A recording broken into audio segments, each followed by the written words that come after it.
Hello, what a wonderful Sunday, everyone. Today is the first Sunday of December. Woohoo!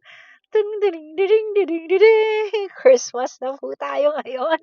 Ayan, kaya indeed, this is a wonderful, wonderful ending of the year. Sabi nga natin, itong 2025 is about to say bye-bye. Ayan, so kamusta naman po kayo? I hope may mga bagay na tayong binabaybay at mayroon tayong mga bagay na sinisay hello.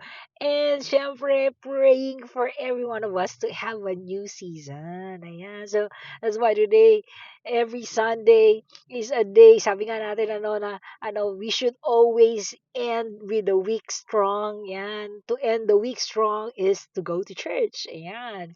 At the same time, also, ending the year strong is also ending in worshiping God. Ayan. So, don't forget to worship the Lord. God wants every one of us, that in this season, as we end this year, although here in the Philippines, I want to tell we had a lot of, talaga, challenging seasons and all, with the flood, with the issue of corruptions, and so many issues about the politics, about the environment, no, and underlying of that is talagang hindi madali ang ang ating resources here, no, in the Philippines. But anyway, hindi doon nakabase ang ating buhay, nakabase of knowing who is our God, who is the God who give everything that we have, and who is the God who owns the world. So we should not worry about anything.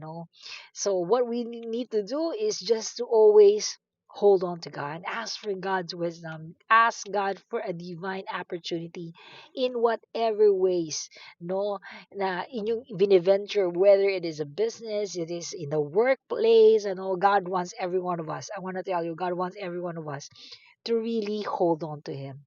Kaya nga economy natin is not the economy of this world, kundi the economy of heaven. Yan. God's economy. So we just need to trust the goodness of God and declaring who He is and what He can do in this ending of this season, this ending of 2025, and facing 2026. Woohoo! Grabe. Okay. So again, like I said, God wants every one of us to finish this month and this year strong. And then God wants every one of us to face with great expectation and expecting a great, wonderful, miraculous, and abundance and awesome 2026. Amen. Let's claim that.